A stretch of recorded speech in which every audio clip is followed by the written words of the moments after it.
So it's very encouraging, you know. Yeah, I appreciate that. Yeah. Yeah. So it is like that was Adurlabham Atma Bhakto. That is really very nice, actually. All many places that but with devotion is he's attainable, right? That is it is like in the Bhagavad Gita also we see like in the 11th I think it's in the 11th chapter it is saying Bhaktya tvananya shakya aham evam vidojna nyatum drashtum cha tatvena praveshtum parantapa. It's like only by bhakti, it's, you can know me. Actually, Swami Maharaj in his translation, he said, only by bhakti you can enter into the mysteries of my understanding. So he says like that. Vishaka is coming in, I think. So that is one.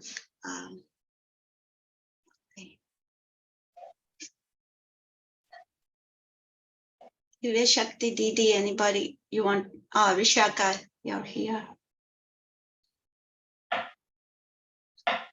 You're muted. Yeah. Muted. Okay. I'm so sorry. I get mixed up sometimes with the times, and anyway, I'm so sorry. I was thinking it was in another 15 minutes, but anyway, here I am. Please forgive me. And I see Chai Dave is with us today. We've been missing you, Chai Dave. Dandavad. And Roger's also with us again with Dulal Prabhu. Great to see you. Yurid Hari Prabhu. Wow, Divya Shakti Didi's here also. Wonderful. Yeah. Sulalita and Kirtida. And of course, our wonderful hostess, Sulasini Didi's here. Okay, well, so sorry you've all been waiting. And we can jump to it. Did you do any reading already, Suvasini Didi?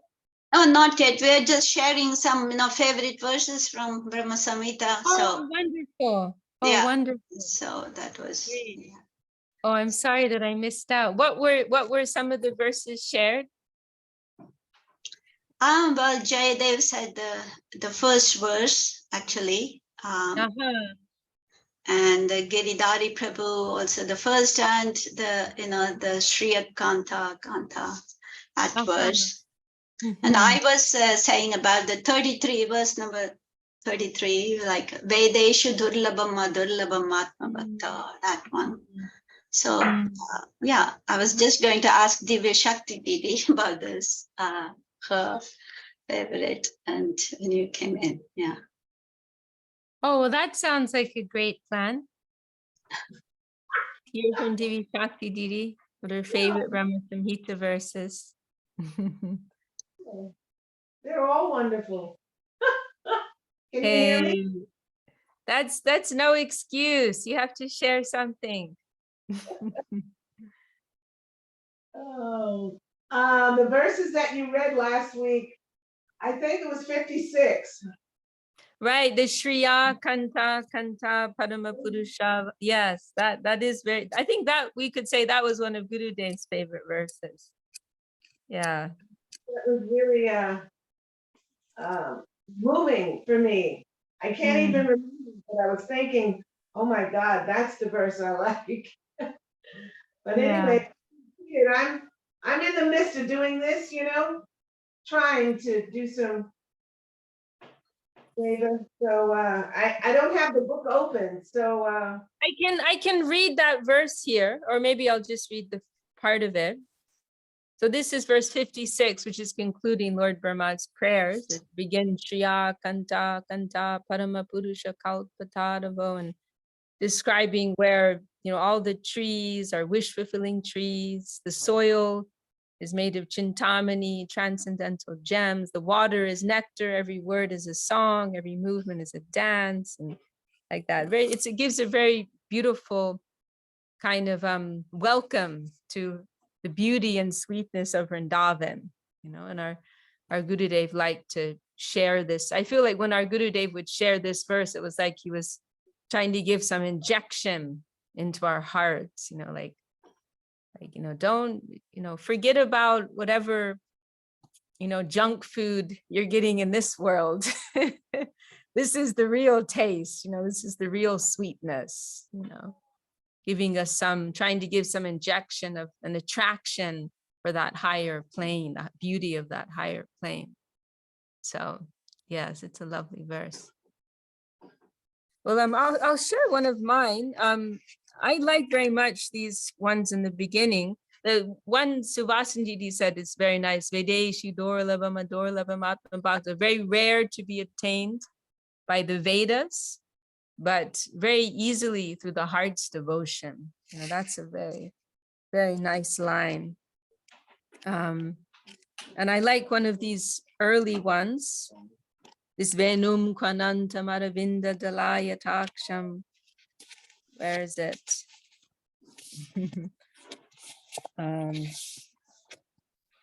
What number is that? It's right near the beginning of Lord Brahma. Yeah, Oh, 29, I think, 29. Oh, and then also there's Premanjana Charita Bhakti Charita. Vilochanena, that verse, describing how the sadhus are always seeing the Lord through their eyes of love, prema. That's a very, very wonderful and valuable verse also. And I like this also. Let's see.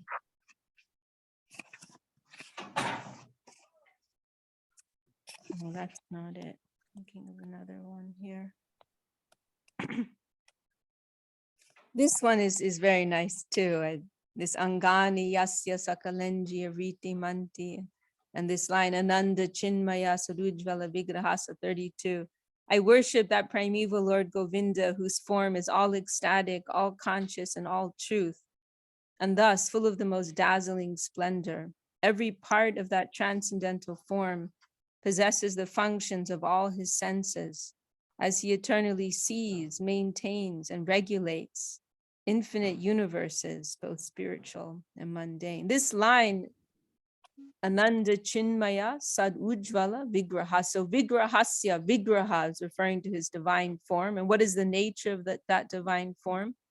Right? It is the embodiment of the shining, Ujvala is shining, of Ananda, Chinmoy, and Sat. This is another way of saying Satchit and Ananda, right? Truth, consciousness, and joy. He is the dazzling, effulgent manifestation of that. And there's also, and that reminds us, what's that wonderful verse of Prabodhananda Saraswati? The Ananda Lilamaya Vigrahaya, that verse is so, is it Prabodhananda?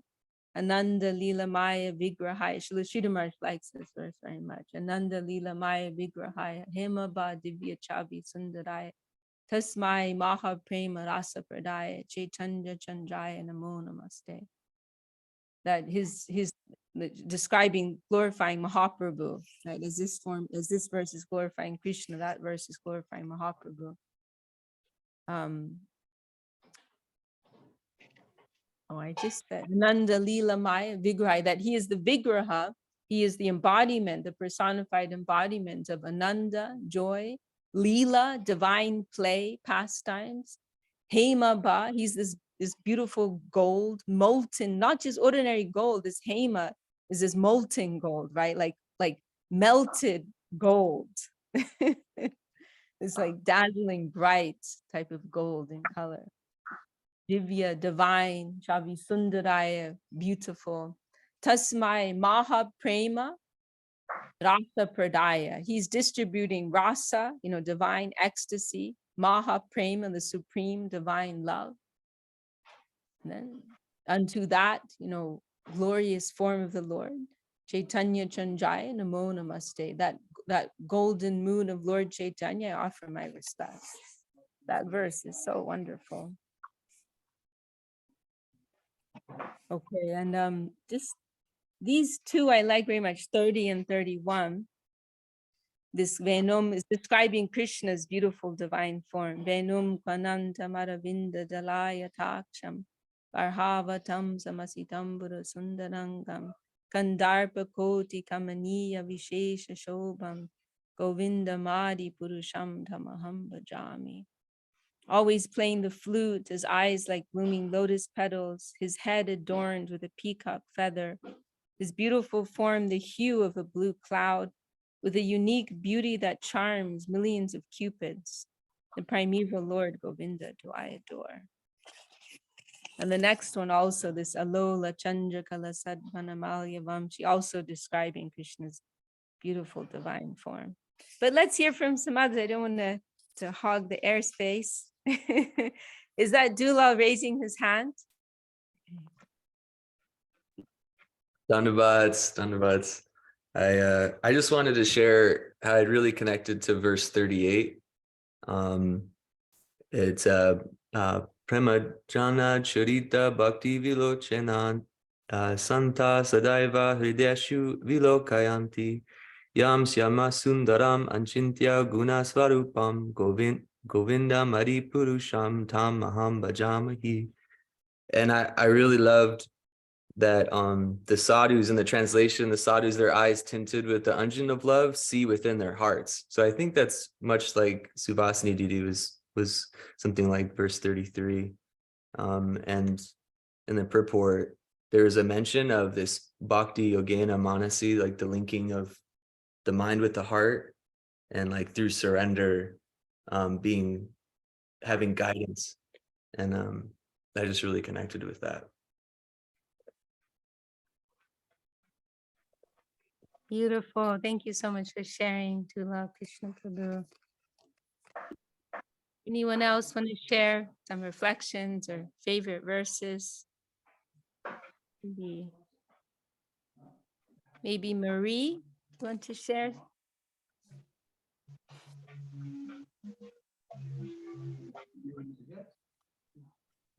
Yeah, I forgot the ones I wrote down. That those notes are at home, so I'm kind of skimming through. So far, 11 and 21 stick out to me. Are you at the hospital right now, Marie? Yeah. Wow, look at that, man. Well, what else is there to do while you wait for surgery? Talk about a diehard. You have your, that's right, I forgot you have your surgery today. Oof. I'm going to be here all afternoon sitting around, so. Wow. Wow. My goodness. My goodness. God bless you.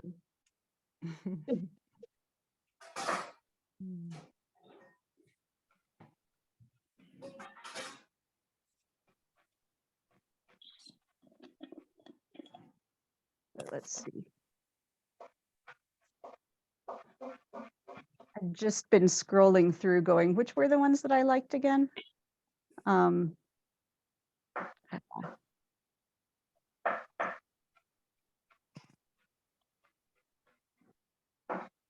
The number 11 was something to do with 1,000 eyes, 1,000 feet, 1,000 faces. Verse 11. Yeah. So like there was one on the nature of Vishnu that I really liked and one on the nature of the soul that I really liked. And then there were some later, but I think you guys have hit most of those. Sahasra Shirsha Purusha Sahasraksha Sahasrapat. It is quite impressive, isn't it? That Lord of the universe, Mahavishnu, possesses thousands upon thousands of faces, thousands upon thousands of eyes, thousands upon thousands of feet, thousands upon thousands of arms, thousands upon thousands of incarnations, and thousands upon thousands of plenary expansions. He is the soul of the universe and the creator of thousands upon thousands of living beings. Wow, it's pretty impressive. And what was the other one that you mentioned? I think it was 21. 21, huh?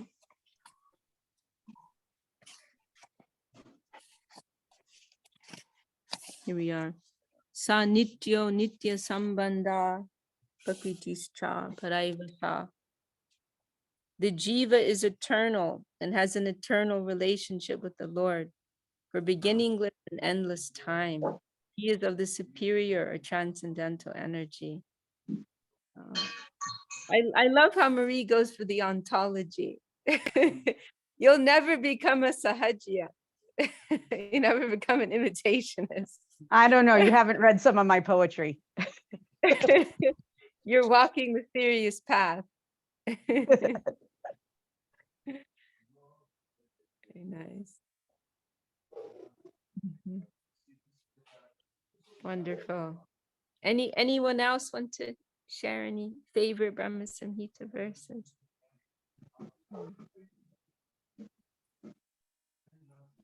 Okay. Okay, then we can maybe go on to conclude. So we're on verse 60. Find verse 60. And Jayadev, you can chant for us verse 60.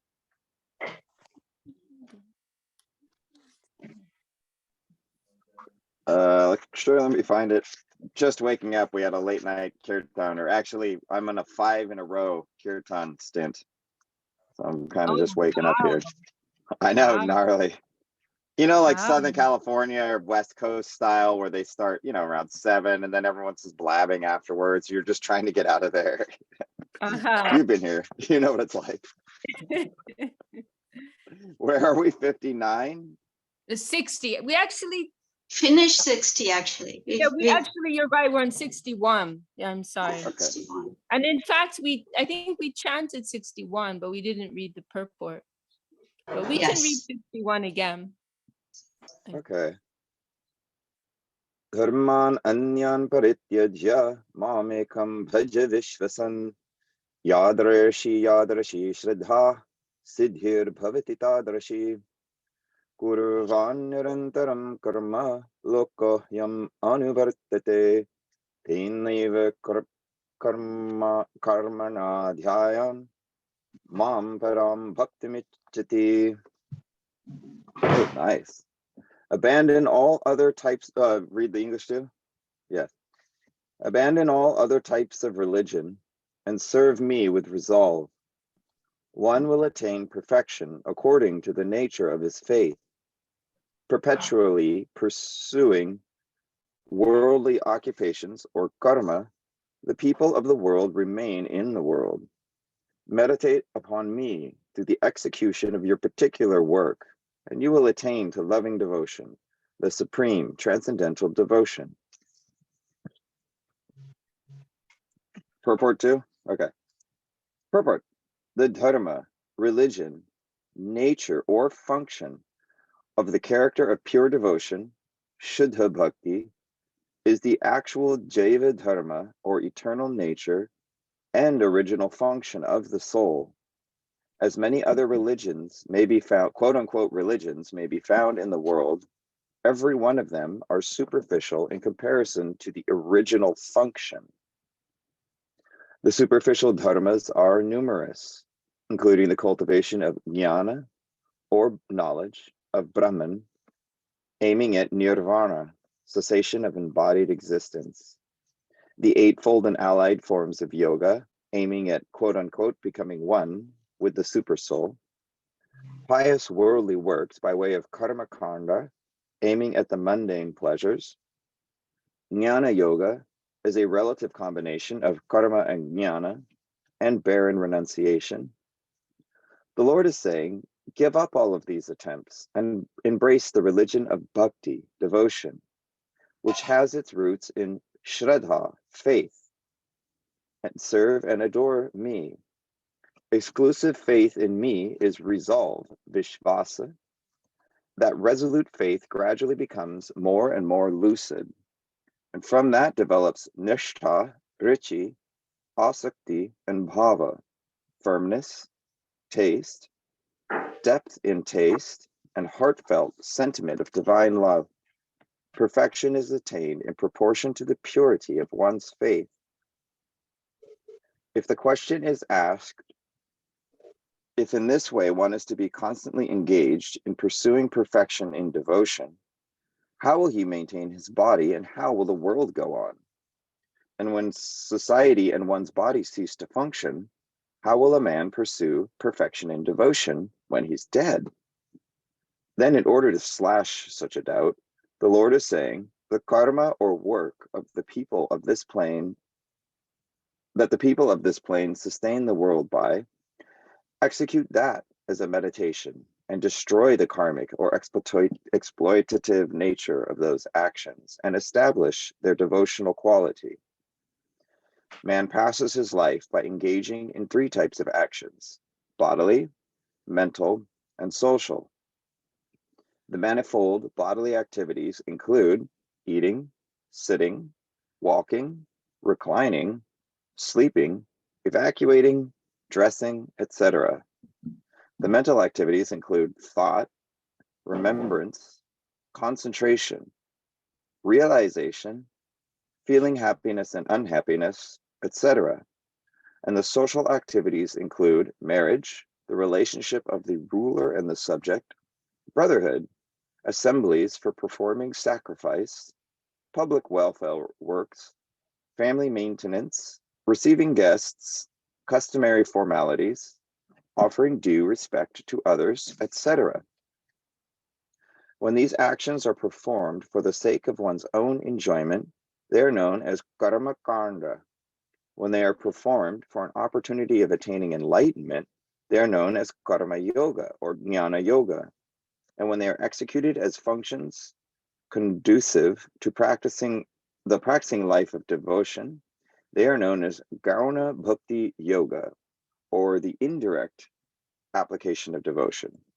But only action that is symptomized by pure worship is known as direct devotion, gaunya. Thus the Lord is saying, your every act will be meditation upon me when you give due time to practicing direct devotion, whilst otherwise rendering indirect devotion in according with the formalities demanded by the world. In this respect, despite acting in the world, quote, performing karma, the jiva does not become averse to the service of the Lord by turning outward to mundane trappings. In this way of activity is the practice of turning inward, as it is stated in Ishopanishad, Ishavasyam idam sarvam yatkincha jagatyam jagat tena taktena bhunjatha ma gradha kasyachidhanam. Our revered commentator has stated, Tena ishat tyaktena vishrishthena. Tena. It is accepted as one's fortune of receiving the prasad or grace of the Lord. Then actions lose their quality of karma. I think you missed a line there. Let me get my readers on here. There we go. I'll start from our revered commentator. Our revered commentator has stated, Tena isha tyaktena vishrashtena. The purport is that whatever one accepts, when everything is accepted as one's fortune of receiving prasad or the grace of the Lord, then actions lose their quality of karma and take on the quality of bhakti. Therefore, the Ishopanishad states, Gurvan eveha karmani jijibhi shettam samaha evam tvayi nanyateto sti na karma lipyate nare. Those are 2 of my favorite Ishopanishad verses for sure. If one acts in this way, even if he lives for hundreds of years, he cannot be daubed by karma. Daubed? I don't know that word. The liberationist or jnana-oriented interpretation of these 2 mantras is renunciation of the fruits of work. But from the standpoint of bhakti, the purport is to gain the grace or prasada of the Lord by offering everything to him. So worldly occupations are to be executed along with the meditation of remembering the worship of the Supreme Lord in Archana Marga, or the path of due reverence for the deity. Now, Brahma has a desire in his heart for creation. If that desire is fulfilled along with the meditation of following the order of the Lord, by virtue of that action, possessing the symptom of surrender to the Lord, it will be an indirect religious function favorable to the nourishment of and within the purview of devotion. This is the reasonable way of the Lord's instruction to Brahma. The jiva who has attained to bhava, or internal heartfelt devotion, is naturally indifferent to all but Krishna, and so such an instruction does not apply in his case. Very nice. By the way, that daub, I think it just means like touch, cannot be touched by karma. I think I hear it usually in reference to painting, like a daub of paint or something. But wow, going pretty deep, huh? Anyone have any thoughts? Jaidev, you have any thoughts on that? Oh, there's Chintamani. I have my headphones on. Maybe I can turn them off for a second so we can hear Chintamani. No. Okay. Oh, she doesn't want to. We're at Guna Mai's house, so she's entertaining, or she's being extroverting with Guna while I'm here with you guys, and then I'll go extrovert with Guna Okay. too. I always send her out as the extrovert while I kind of gather energy to go see people. Oh, I think I already said it. If we were going to do the same thing for Ishopanishad, those would be like, that would be my favorite section there. I was always inspired by, you could live for hundreds of years if you just accept everything as the Lord's prasadam. If you could somehow just live that way, like you could live forever. It's kind of almost what it's saying, which is, that's just mind blowing. So anyways, that's all I could, I mean, and just amazing, all of this. I mean, wow.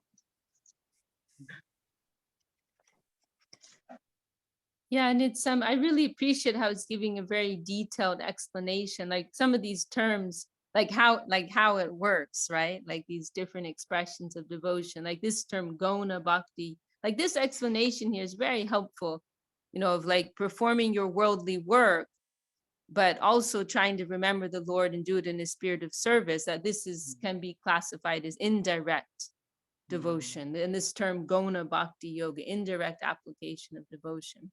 No, it's just very helpful to kind of have these things clarified. Yeah, I was wondering, that means with guna, like saguna almost, right? Like gaunya, I would think.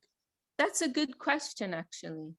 That's a good question. Yeah, I mean, that what you said, that makes sense. Yeah, like with some color of the worldly gunas, right? Yeah, that makes sense. And yeah, it's a very practical guideline for those who live like that, right? They have their worldly duties, but they want to live a life of devotion at the same time. They have worldly desires and worldly duties, but also have the desire to serve, right? And so how to live as a whole person, right, while addressing these two aspects of life.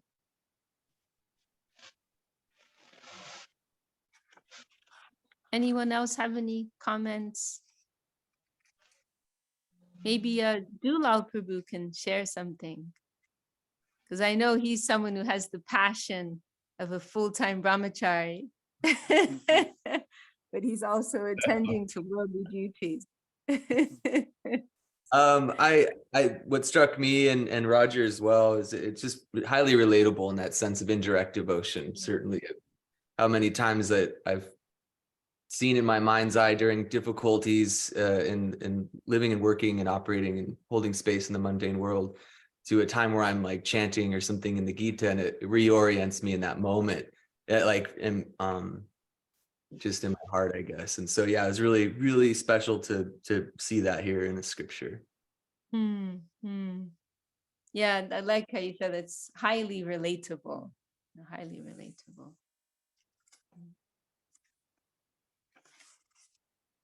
Suvasini Didi, any comments you want to share?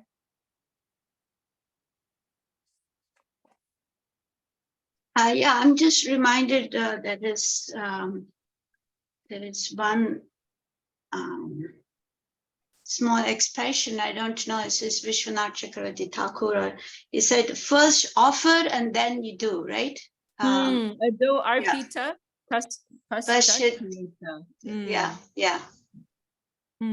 So ado arpita. So first offer and then you do. So that is like, whenever we do that, actions, first remember you offer, and then it is like, there's also this in Bhagavad Gita, we read, like et karoshi, et tashnasi, et jikoshi dadasi, et whatever you do, whatever, you eat, whatever, offer, everything do as an offering to me, right? Do everything as an offering to me. So, Yeah. and just, yeah.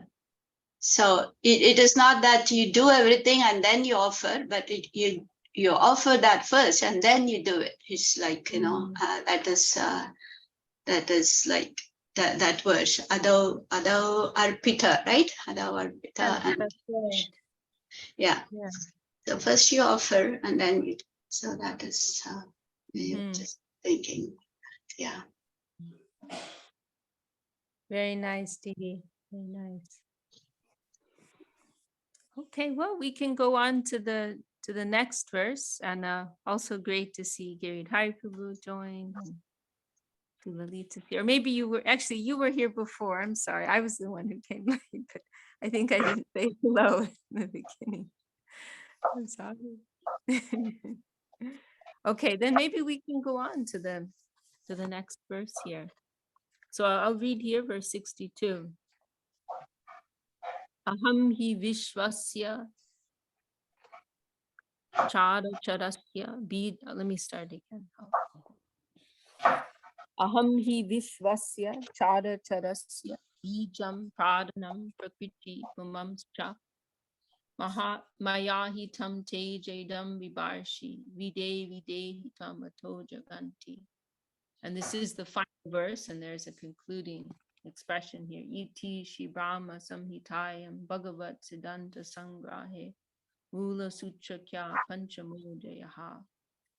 Hear me, O Vide, I am the seed, the primal principle of the world of moving and stationary beings. I am the element, I am the predominated, I am the predominator. The fiery spirit of Brahman that abides in you has been conferred unto you by me. Now, adopting that prowess, create the world of moving and stationary beings. This is very nice, actually, because like Lord Brahma has this desire to create, right? And Krishna is saying that, yes, go forth and carry that out. But remember this, all that power is coming from me, right? I am the source of that. Read this purport. Some philosophers conclude that the undifferentiated element of Brahman becomes transformed and takes on the appearance of having attributes in the form of this mundane world. Or Maya becomes divided and becomes the mundane world, and undivided is Brahman. Or Brahman is the object and the world is its reflection. Or the entire world is the jiva's illusion.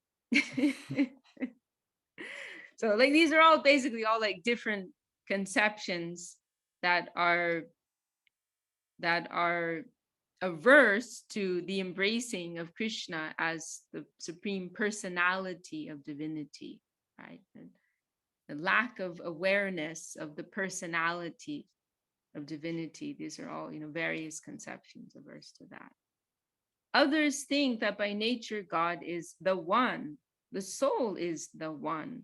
And although the universe or mundane world is the one principle, it is eternally distinct in an independent manner. Or God is the absolute specific, and the relative, both spirit and matter, are the specified, yet all are one truth. Others think that by dint of inconceivable potency, the truth sometimes appears as one, sometimes as dual. Yet others conclude that the doctrine of an impotent one is meaningless, so Brahman is replete with pure potency, and it is the eternally pure, one without a second truth. All these theories have their origin in the Vedas, with support in the Vedanta Sutras. Although none of them can claim to expound the truth in every respect, each carry a certain degree of truth. Right? And this is something to remember, right? That, we actually want to honor all perspectives, all viewpoints. They're all approaching the same thing from a different and seeing it from a different vantage point, right? So They may not represent the absolute complete truth, but they're representing some degree of the truth. So we can honor that.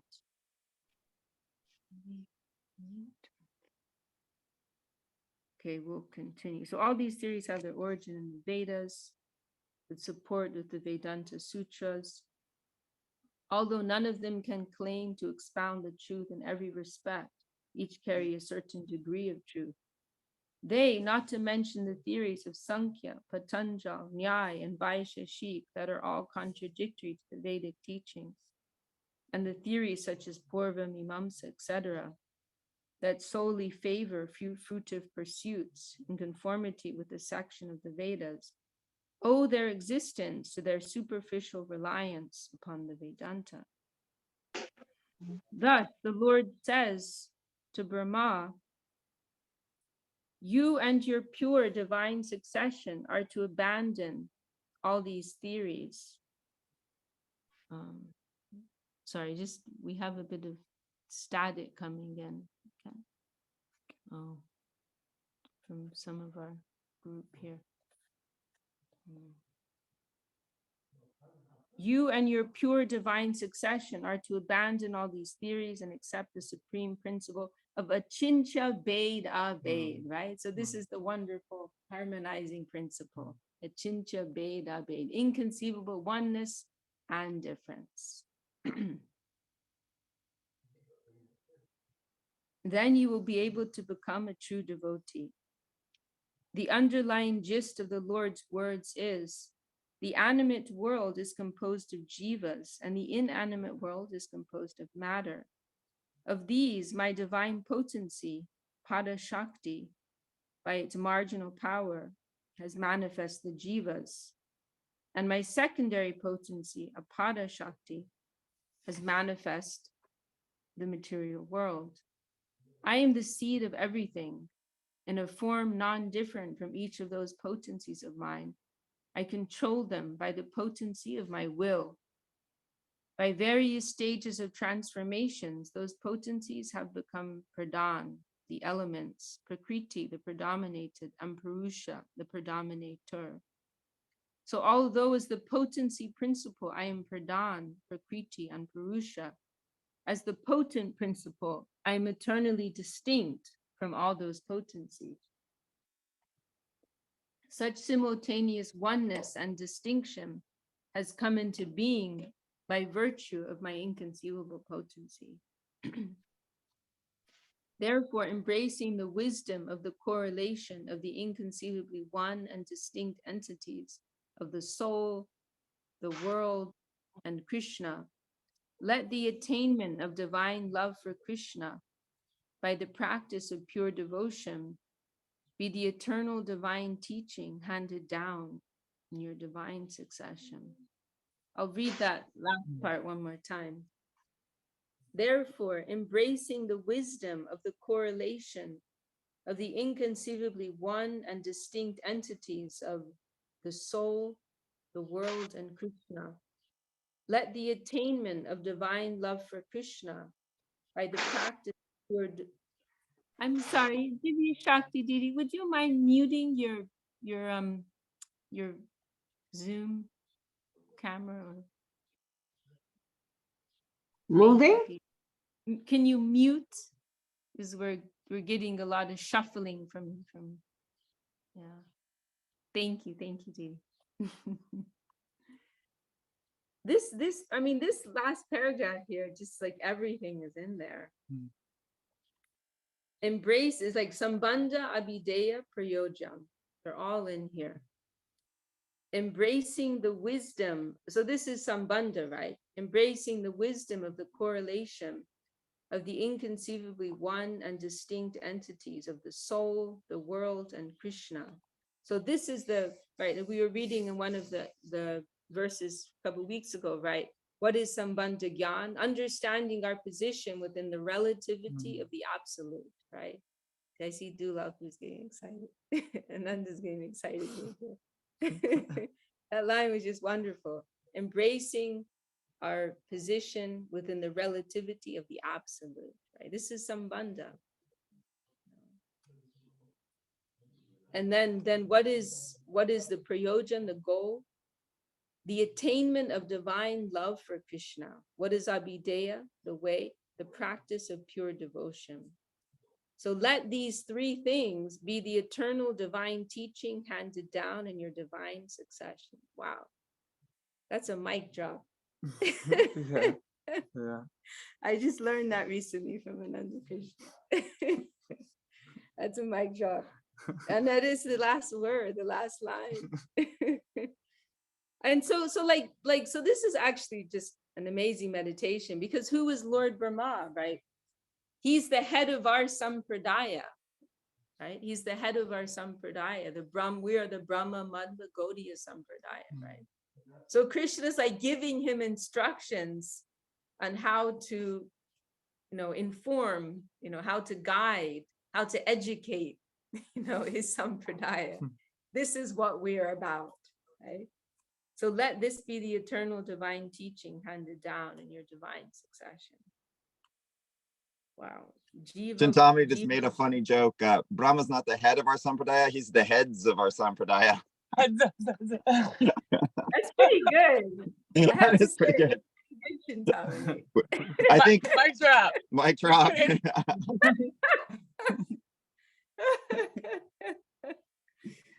I think she's meant to be a Krishna conscious comedian at some point. She's just got to work on her material. No, cult leader. I'm a cult leader. Heads of our Okay, I'll just read this very last part, concluding this commentary of Bhakti Vinod.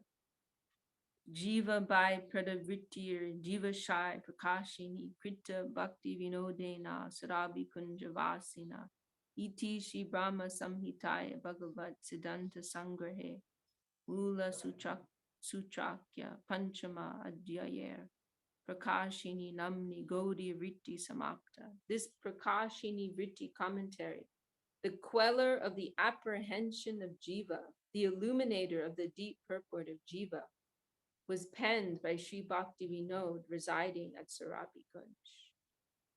So this is Sri Navadip Dham. Thus concludes the Prakashini Gaudiya illumination of the quintessence of reality, the beautiful, 5th chapter, Sri Brahma-samhita. Wow.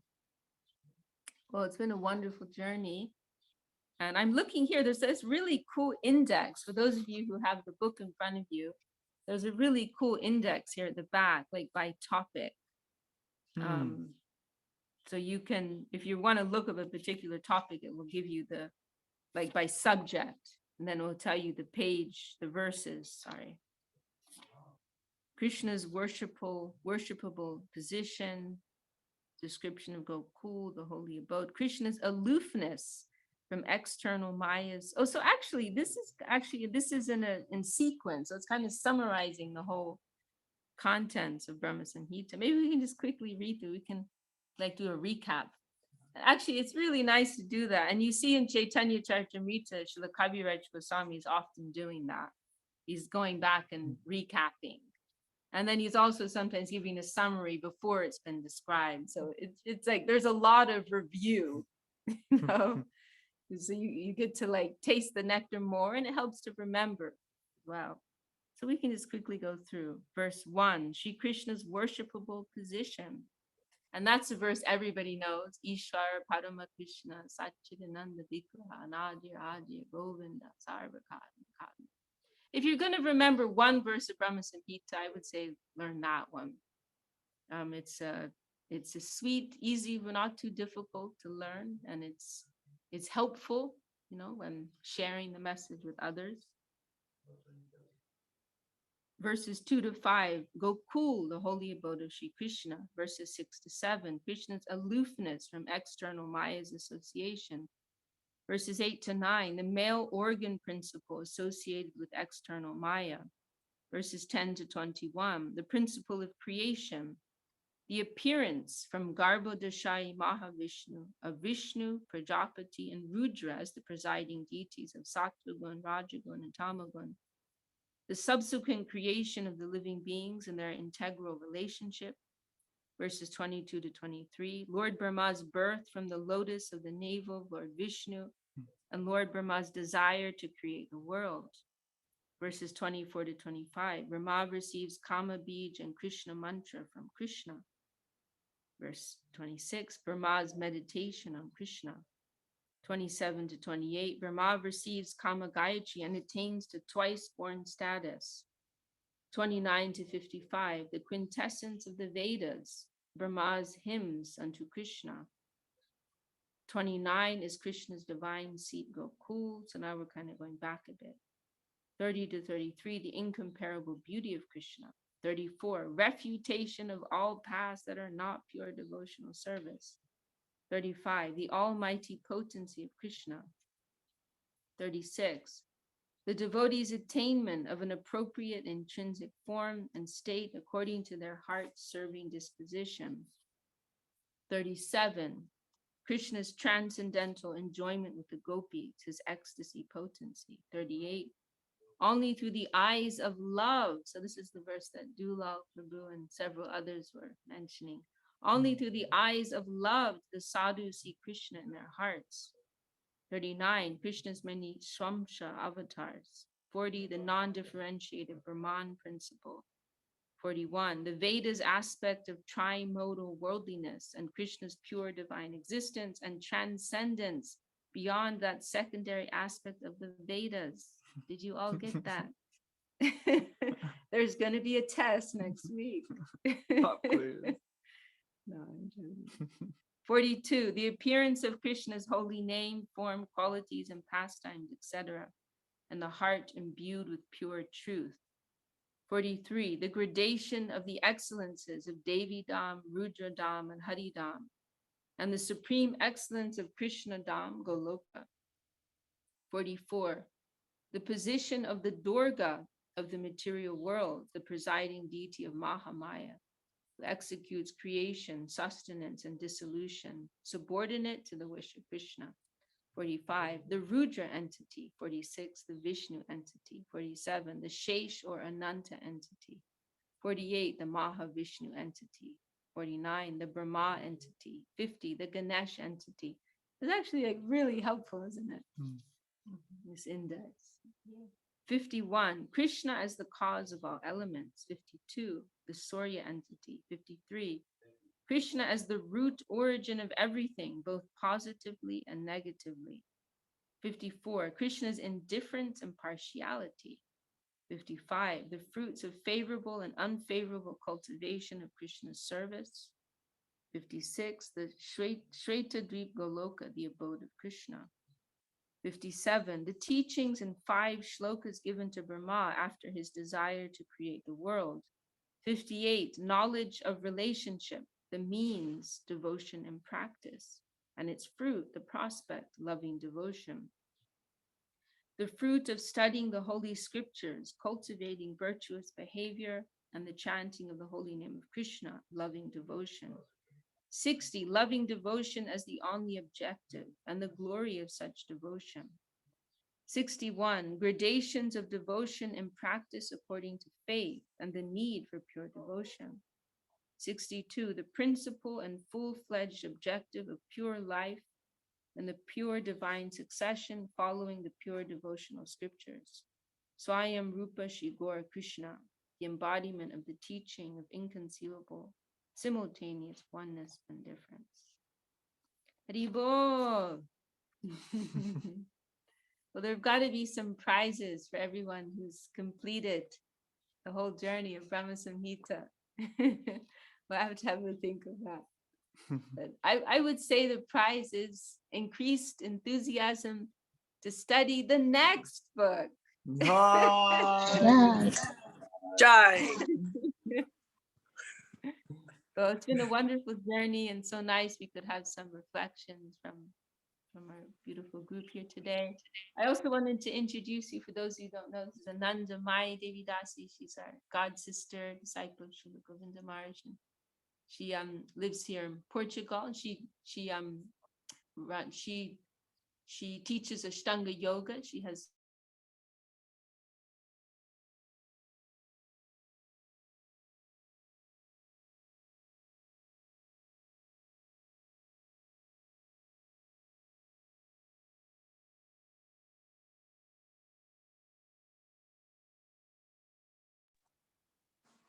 What happened?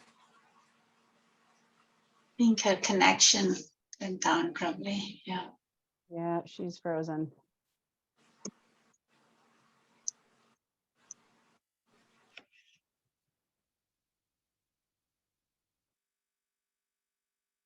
Thank you, Suhasini Didi. Thank you, Sulalita.